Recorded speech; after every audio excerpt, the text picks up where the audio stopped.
What is up, guys? Josh here with Honest Audio, and today we're going to be looking at the Sennheiser HD558s. Now, these were actually the first full-sized headphones that I ended up buying when I was getting into this hobby, and I got them for around, I think they were around $100 at the time, and at the time, this was around a year and a half ago. That was a pretty good price for these, but you can actually get them cheaper today. I think there's a sale at Best Buy right now going on for actually $60, and at that price, these headphones are crazy good. I actually saw a post on Reddit, I think it was either a day ago or 2 days ago, and it was labeled $60 gateway drug, basically to Audiophilia, and that's a pretty accurate description of these headphones because that's what they were for me, and at $60, that they are a gateway drug for sure. Okay, so first we're going to start off by talking about the packaging. Now, they come in this box. It's nothing special, just some writing on it, and it's not very fancy. I did keep it, however, because I do like to keep the boxes for transporting my gear. They come with this cable.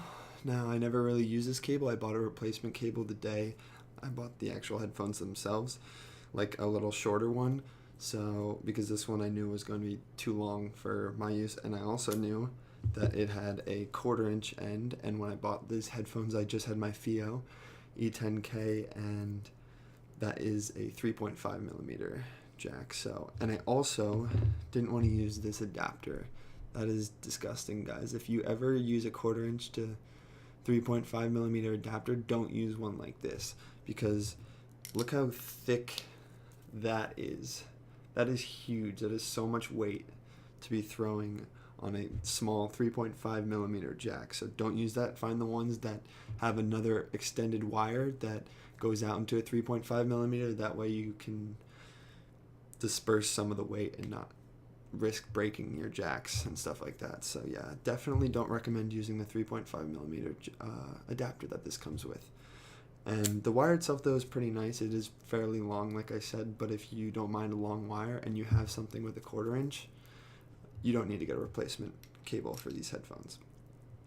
But I did, of course. I got this replacement cable on Amazon for around $10, and it's pretty nice, and it is kind of a hard material, but it doesn't kink up as much as you would think, and it has a screw on and off 1/4 inch adapter, which is really nice. So I really like the screw on and off 1/4 inch adapters, these on many headphones. Okay, now you might see that mine do not have the stock pads on them, and what these actually are the ZMF lambskin pads, and I don't recommend, if you're getting these headphones, to go out and buy these pads. I had them laying around, and when I get into the sound of these, I'm going to explain why I did what I did to these.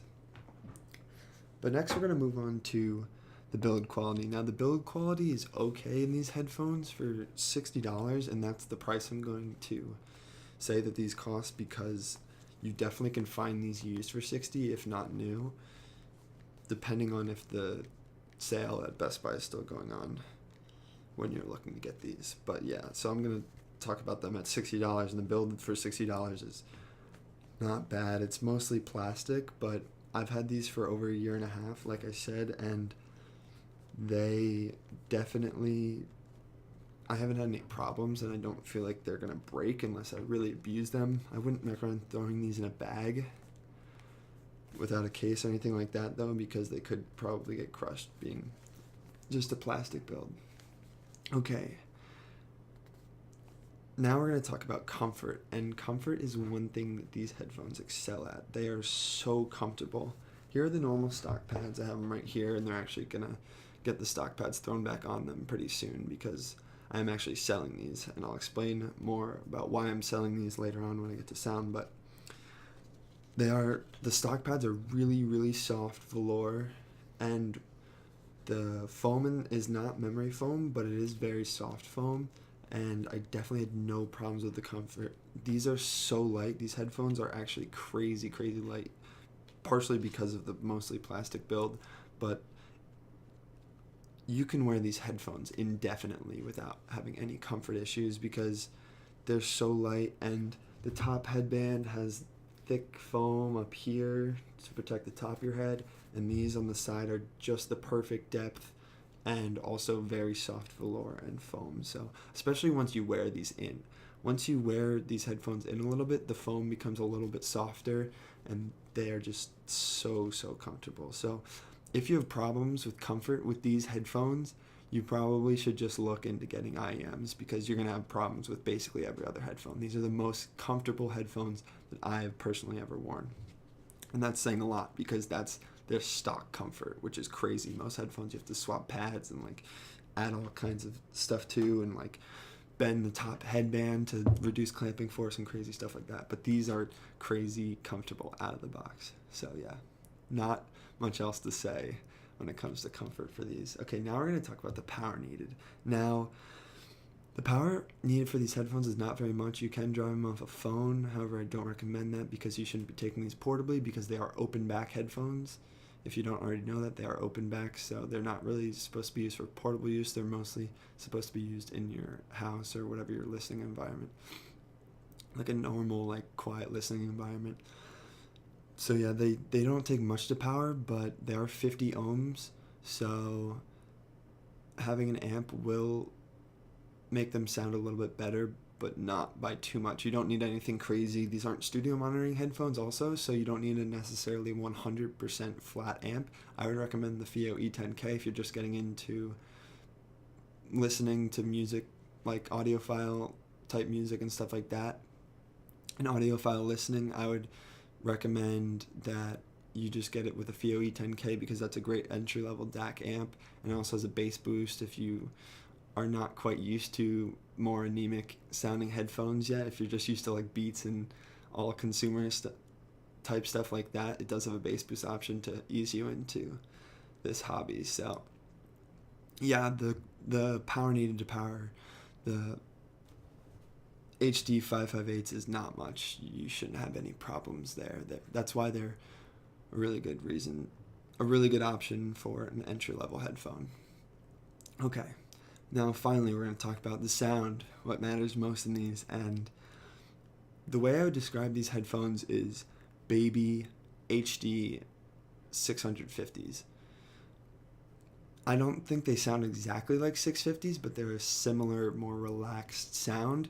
They're more relaxed, most likely, than... They sound more like the 650s than they sound like the 600s, because the 600s are a little more neutral than the 650s, and they're a little less relaxed than the 650s. So I would consider these like baby 650s because they do have a kind of mid-bass emphasis, and the treble is pretty sweet on these, and it's a little bit rolled off even, and also the vocals are pretty forward. So I think these have very similar sound characteristics to the 650s. Okay, now let's talk about the bass.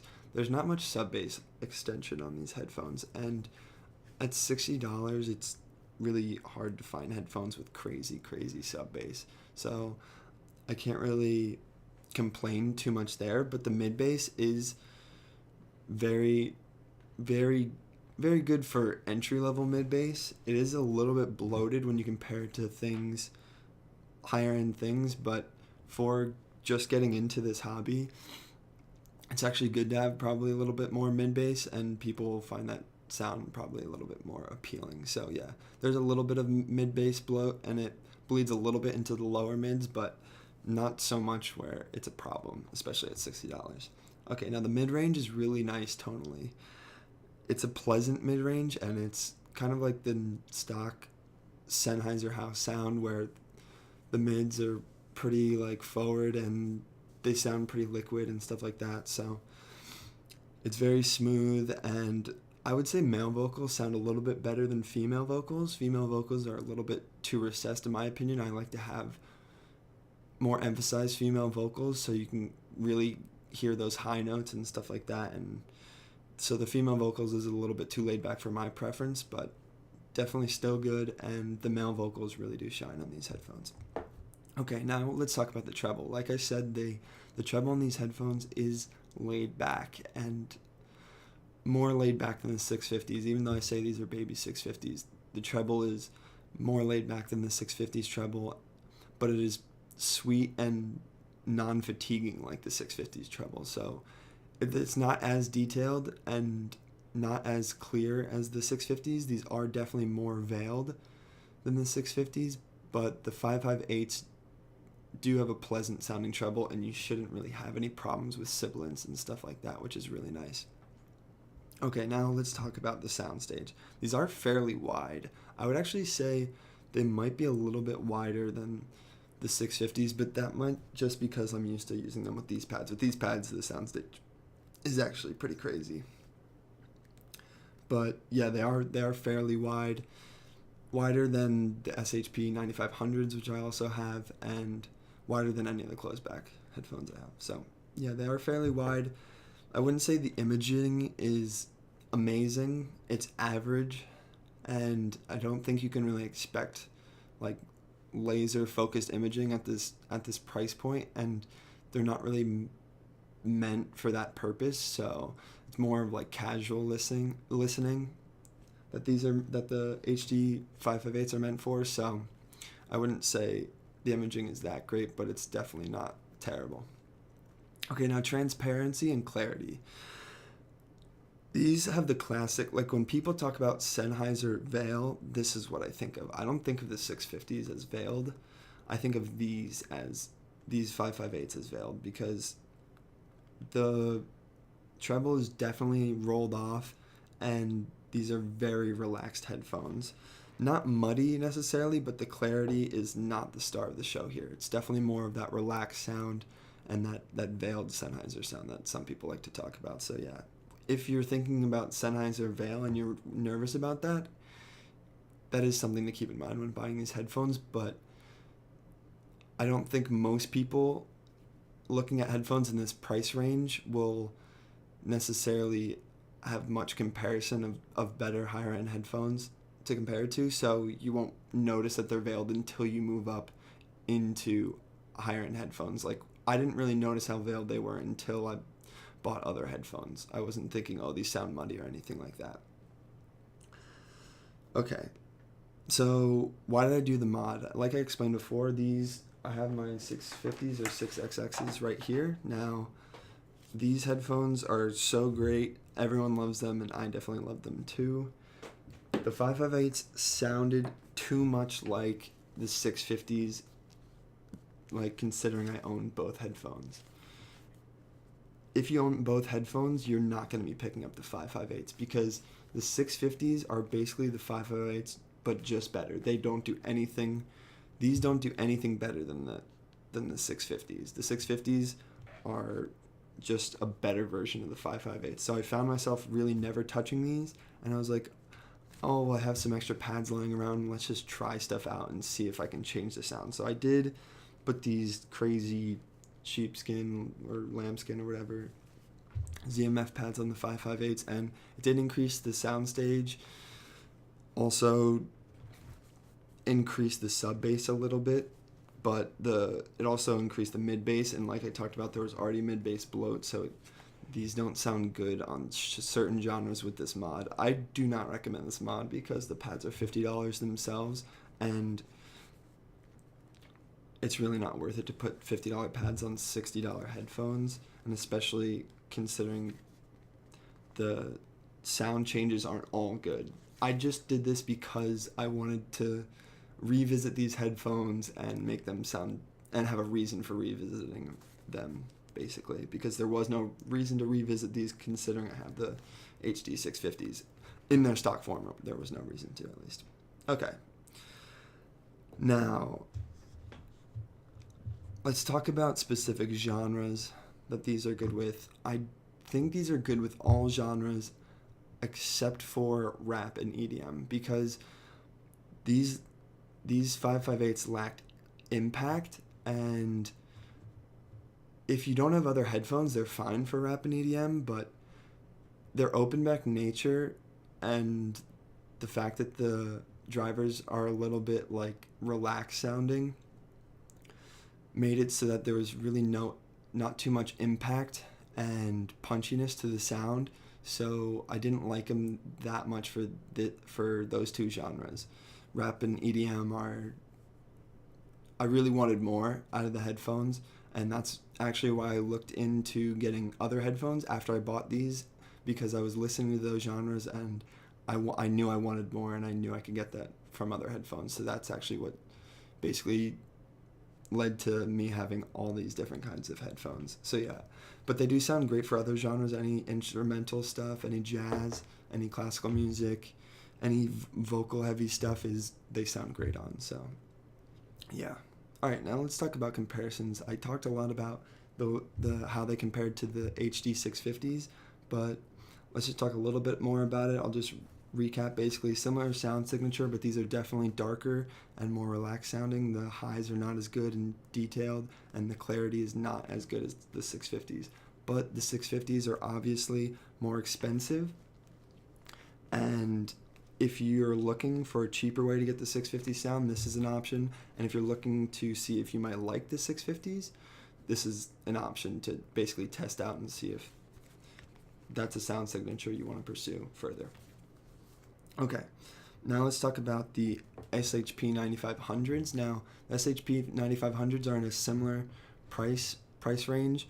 The SHP 9500s are better built, but that basically ends the good things about the SHP 9500s over the HD558s.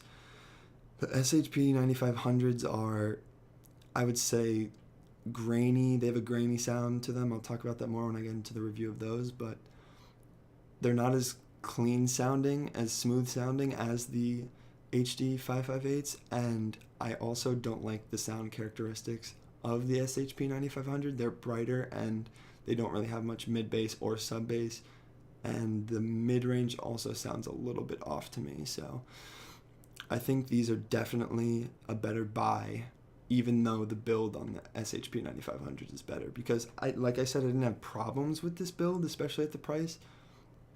But if that's something that matters to you a lot, then SHP 9500s do have better build than the HD558s. Okay, now who's buying these headphones?